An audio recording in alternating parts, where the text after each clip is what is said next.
Maayong hapon sa tanan. Good afternoon, everyone. Merry Christmas to the members of the board, the administration, the staff, the employees, the entire family, the stakeholders of Valencia City Water District. Daghang salamat for having me again for the third time. No, before ko magpadayon sa akong talk, mga ilang kong dispensa daan sa mga other maybe sounds nga madunggan nato while ga-record ang video. Tungod kay na ay mga siguro na mga iro sa palibot, mga langga, mga manok o tanang mga tao nga very active pa, mga panday guban pa, no?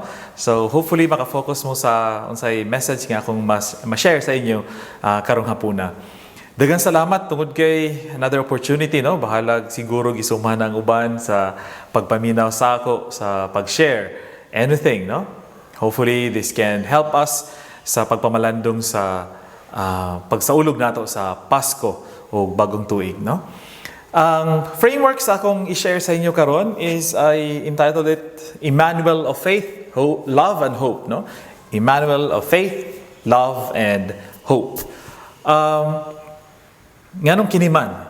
Tungod kay when we speak of the word Emmanuel, labi na sa sulat ni Propeta Isaias, no, kapitulo chapter 7 verse 14 ug sa ebanghelyo ni San Mateo chapter 1 verse 23 nga God would send us his son, no, through a virgin, and we shall call him Emmanuel, or God with us. So for me, this is the reason why we celebrate Christmas, because God is with us. God became flesh, and He dwelt among us. And this is the reason why we celebrate this season. Okay, so when we speak of Emmanuel, of God with us, it is very personal, it is very intimate, it is very relational. So Christmas is about relationship. Christmas is about gathering. Christmas is about being with. And the very first person who became one with us, who became so intimate with us, it's God Himself. From beginning of creation, even until our first parents nakasala, hangtod sa pagluwas, pinaagi sa iyang anak. God is so loving and intimate with us. So first, no, Emmanuel of faith.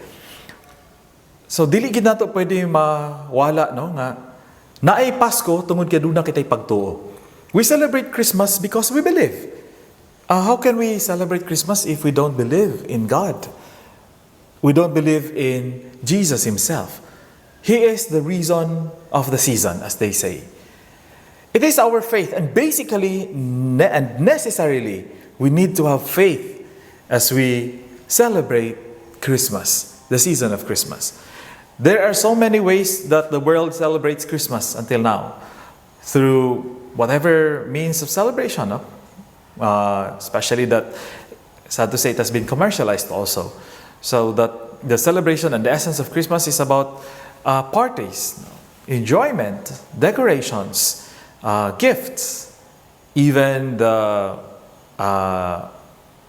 red suit big man giving gifts. And so we have a lot of other reasons of celebrating Christmas and means and ways of celebrating Christmas. But let us go back to the very essence of it. Why we have Christmas? It is always because of Jesus. Jesus is the celebration of our season. And when we have faith, when we believe in God, then it is also basically we celebrate Christmas. And our faith, when we speak of faith as our loving response to the love of God for us, I think, no, ning panahon sa pandemya, labi na ning panahon sa paglabay sa bagyong Odette, daghan kay mga ginatawag natong test of faith, no? Murag itistingan ang atong pagtuo karong mga panahona. Wala pa gadi tanahuman sa vaccination, no? Na napoy bag-o nga variants, no? Ang Omicron. Makapangutan ta sa atong kagalingon hangtod kanu sa man ni mahuman, no? I think this is the theme nga akong gipaambit last year, no, sa Pasko. But kung atong tanawon bitaw, sulod dining mga nagkadaiya nga pandemya, nagkadaiya nga trahedya, nagkadaiya nga mga bagyo sa atong kinabuhi, padayon kita nga nagtuo sa Ginoo. And I think tungod sa pandemya, tungod sa mga kalisdanan nga atong gisagubang sa kalibutan karon, mas natistingan ug mas nihugot ang atong pagtuo. Kanang panahon dito nga murag wala na tay kadaganan, no? Sa una murag sige tagpaabot ani ba nga maluzen unta ang tanan nga maka-celebrate ta at least, no, bahalag na ay mga limitation, na ay mga protocol, na ay mga basic health requirements, makapadayon ta og celebrate og Christmas nga at least medyo lagluag. And I think we are celebrating it now. We are enjoying it now. We believe and it happened. So, panahon sa Pasko, panahon nining pandemya, sa atong pagsaulog sa Pasko, ang atong pagtuog itistingan apan nagpabilin kitang ligon. So tungod dining pandemya, our faith has been tested. Like gold tested in fire. Like diamonds being pressured so that a very bright stone may be produced. And this is our faith. No? We believe. And our faith has been tested and we continue to believe. Kanang panahon nining mga trahedya sa atong kinabuhi, God is indeed with us. God is indeed with us. And when we believe in that Emmanuel, who became one with us, our faith being tested, our faith also is getting stronger.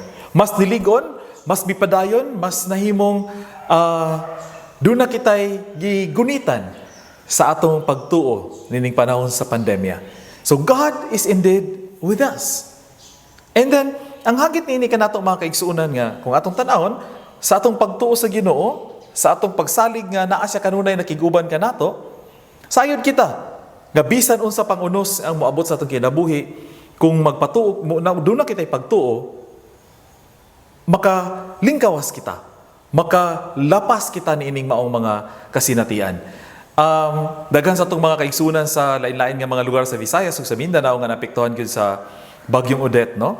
Bisan kita ganit dinhi sa Bukidnon, no? Nakabati kita sa signal number 2, signal number 1 sa lain nga mga areas, ug nabati nato ang pagtaas sa tubig, no? Mao lang ning nakanindot, no, kay kung mutaas ang tubig sa baha, wa po tay tubig sa mga water district, no? Ang dagkadaiya ka mga naapektuhan nga mga water district companies ug mga institutions diri sa palibot, dili lang diri sa Valencia, diri sa Malaybalay, sa laing lugar, no? Nawadaan og mga panubig tungod sa bagyo. But this is it. Wala ang atong pagtuo. Wala na banlas ang atong pagtuo. Matod pa sa usa sa mga post nga nakita sa Facebook naging adlaw, matod pa niya usa kini ka Katoliko, no, nga ang iyang balay nahugmak gyud. Matod pa niya bagyo ka lang, no? May pagtuo ko sa Dios. So, pinaagi sa mga pandemya, pinaagi nining mga trahedya nga atong gisagubang karon, tungod natay pagtuo sa Ginoo, gihatag niya kanato ang paglapas ninyo, pagkanang malingkawas kita nining maong sitwasyon. Kung atong tanawon siguro, atong balik lang taon, ang 2 ka tuig nga milabay, nga mi tanaw ta sa mga nagkadaiyang hagit sa pandemya, makaingon siguro ta nga, giunsa man ako ato paglingkawas, no? Giunsa nato niya ato latas. So, siguro, nining panahon nga medyo ni-relax, no, ang atong protocol, naka-celebrate kita, mas maayo siguro nga atong tanawon usab kung unsa tong mga gihuptan nato nga pagtuo nga gihatag sa Dios kanato sa milabay nga 2 ka tuig or more than 2 years. Katong mga panahon ba nga gitistingan natong pagtuo pero padayon kita nga nigunit, padayon kita nga misalig, padayon kita nga mituo. Unsa tong mga grasya nga gihatag sa Ginoo kanato? I think as we celebrate this season of Christmas this year, 2021, it is also good to reflect on how God has been with us and how we believe in this God who is with us for the past year. So kana ang Emmanuel of faith alang kanato. So ang ikaduha mga kaigsuunan, Emmanuel of love, no? Akong giulahi ang Emmanuel of hope, no? In a very simple purpose. Later on we will understand why.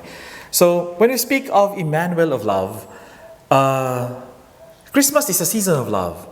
Let us remember John 3:16, one of the most famous and most quoted verse in the gospel, in the Bible. For God so loved the world that He gave His only begotten Son. So, and from that love, the Word became flesh. No? Ang pulong nagpakatawag, nakiguban kanato. So, ang Emmanuel of love, God who is with us, is a God of love. So when we speak of love, the presence of love, we speak of the presence of God. Because for me, love is not about presence, but it is about being present.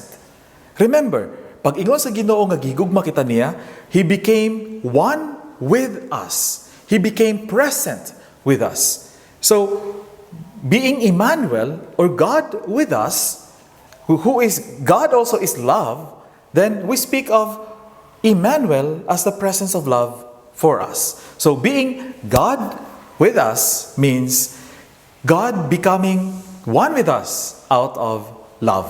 So, nini nga pamalandong mga kaigsunan, kung mutanaw kita sa kahimtang sa atong palibot, nabay presence sa gugma. Nabay gugma nining mga pandemya, nining trahedya nga atong giatubang karon, ug sa nakalain-lain nga mga problema nga atong gisagubang sulod sa pipila ka mga katuigan na, no? Labi na nining pag sulod sa krisis sa COVID-19 sa atong kalibutan.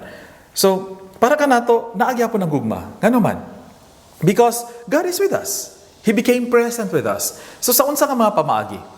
Of course, no? Ang Ginoo na himong presence sa tua, kung atong tanawon bitaw nga atong nilabay nga mga katuigan, giunsa ka nato paglabang ba? Giunsa ka nato pag lingkawas? Of course, no? Na mga tao nga nahimong hinungdan sa pagpadagayday sa grasya sa Ginoo sa iyang gugma ka nato. So akong usbon ha, ang gugma sa Ginoo is not about Christmas, is about love, no?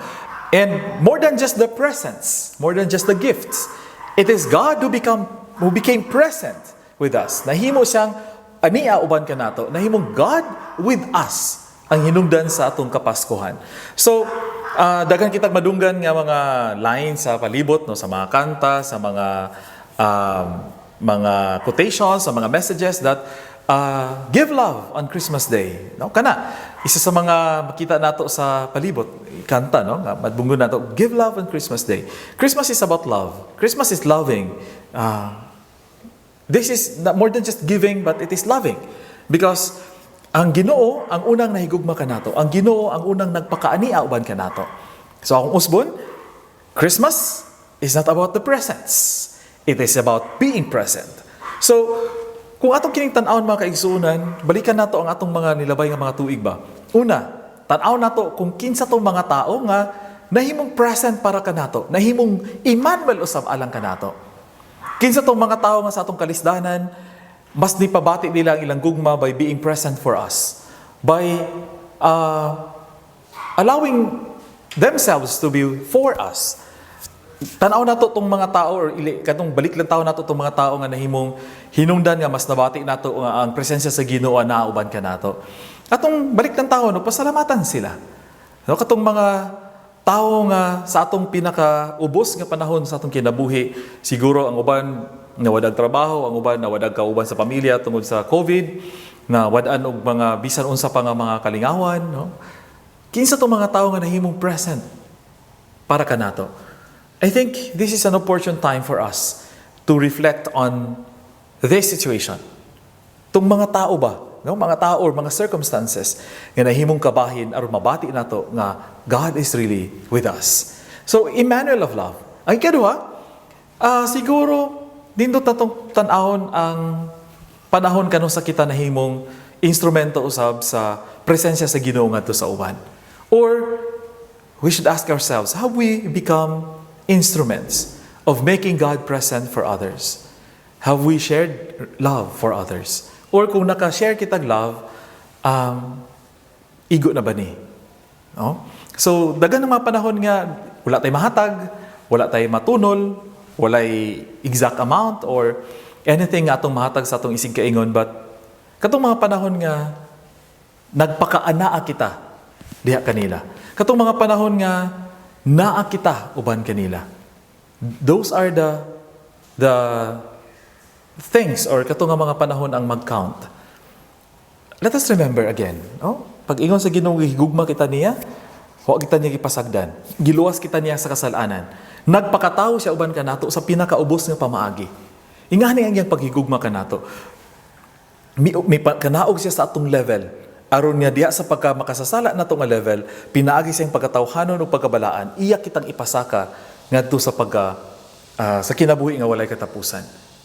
So, nini nga panahon mga kaigsuonan, mas maayo usab nato nga pamalandungan kung giunsa nato pagpadayag kini nga gugma ngadto sa uban.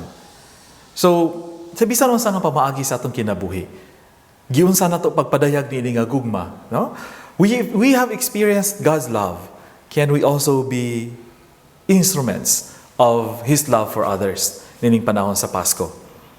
So, gikan sa pagtuo, kini nga pagtuo magdala ka nato sa paghigugma by being present, by becoming present for others, by becoming Emmanuel also for others. So, nagtuta tungod mao nga nakasaulog kita. We believe, that is why we celebrate. We celebrate because we believe. And in celebrating and believing, this is an act of loving. And in our loving, we are making God present for others. He who is an Emmanuel, who is God with us, becomes present also for us. So let us also become present, become Emmanuel for others. And then, finally, ang ikatulo, no? Ang Emmanuel of hope. Ganong akong giulahin ni, no? Tungod kay gusto na ko i-emphasize nga ang atong pagtuo o ang atong gugma, nagpadayon kita sa pagtuo, nagpadayon kita sa paghigugma tungod kay naglaom kita. Nga dunay padulngan kining tanan, dunay sangputanan kining tanan, dunay katapusan nining tanan. O kini ang nakanindot mga kaigsuunan. Kay siya nga sinugdan sa tanan, mikanaog, mianhi og nahimong kabahin nato, nga nahimong Dios nga nakiguban ka nato, aron ipadayag ang iyang gugma. Siya ang sinugdan sa tanan. Mianhi siya, aron nga ubanon kita niya.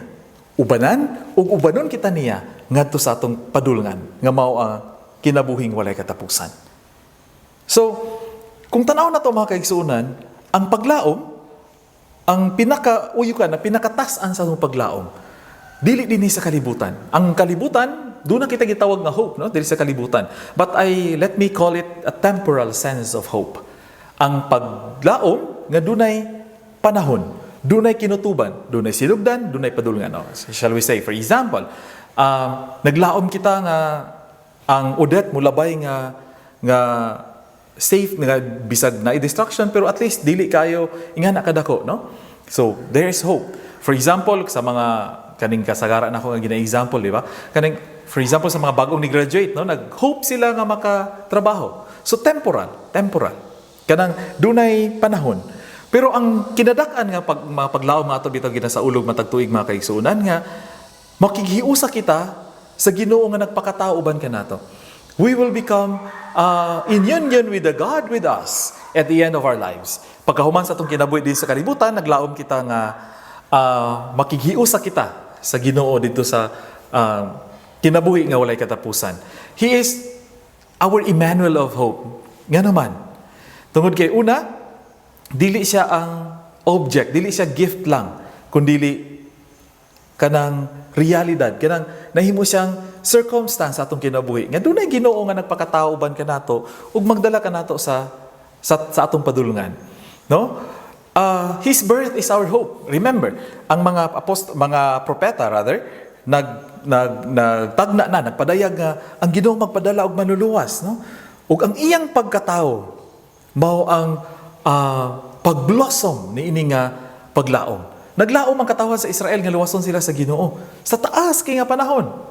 Daghan nga mga katuigan, no, sa mga generation sa Ebanghelyo ni San Mateo, tan-aw dito gikan kang Abraham, 14 generations padulong kay David, gikan kang David 14 generations padulong kay Hiconias, gikan kay Hiconias 14 generation na pud padulong kang Jose, ang asawa ni Maria.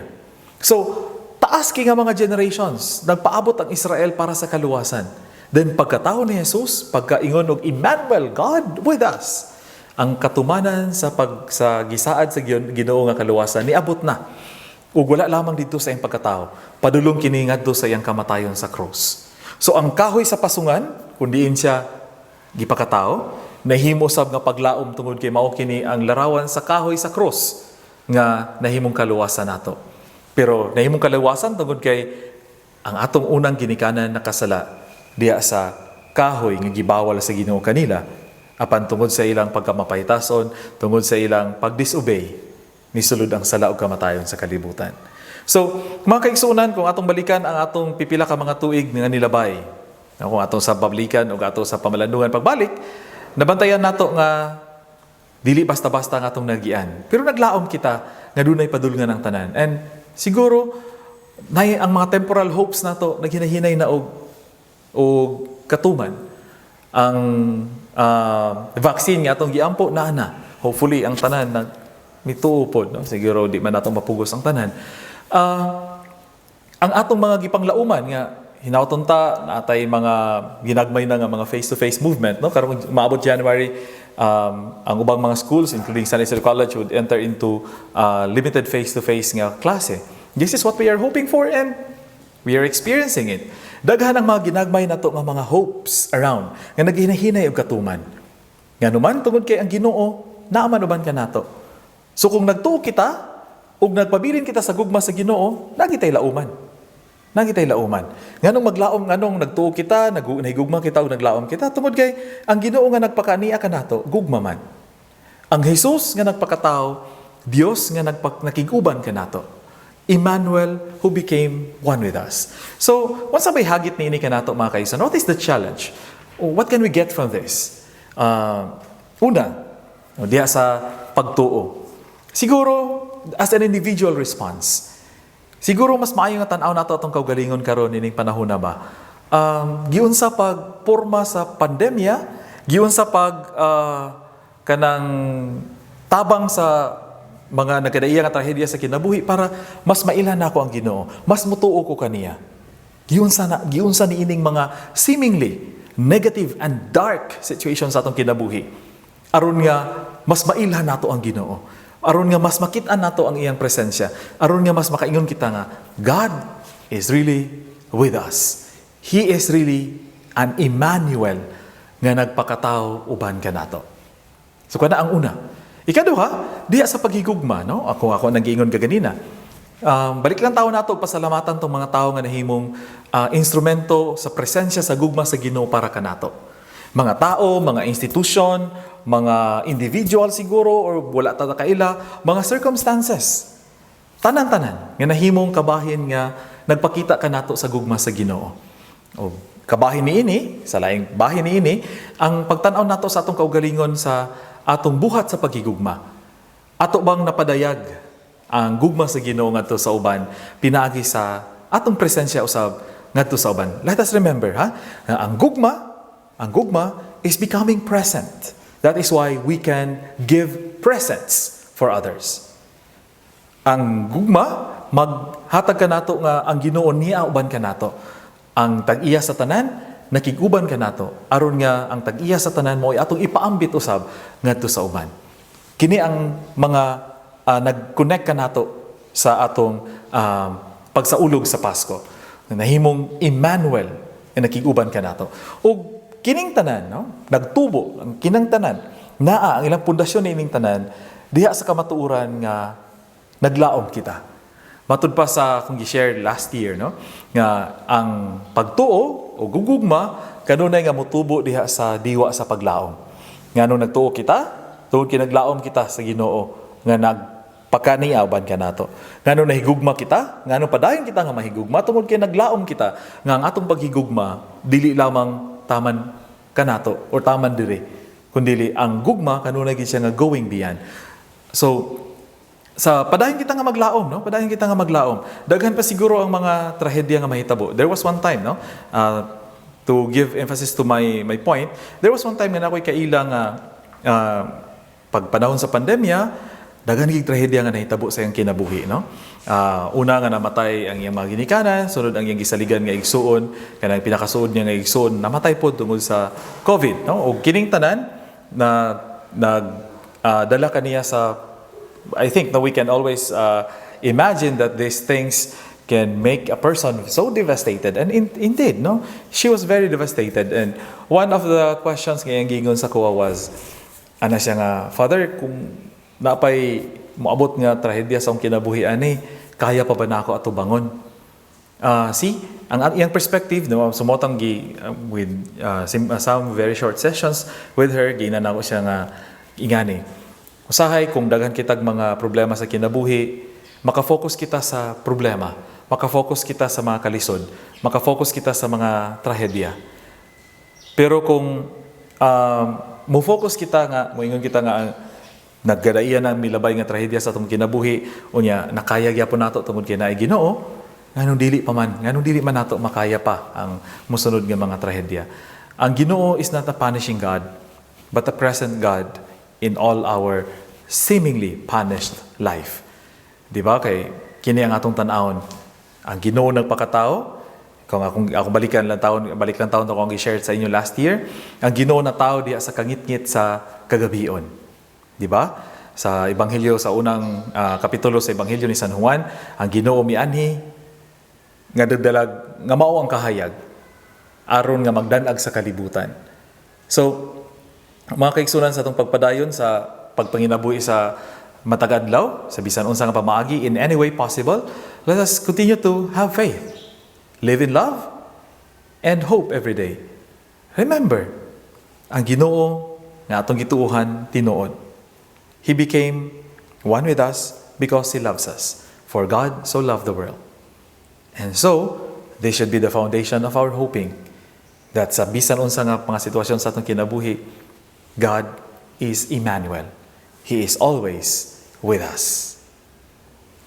Amen.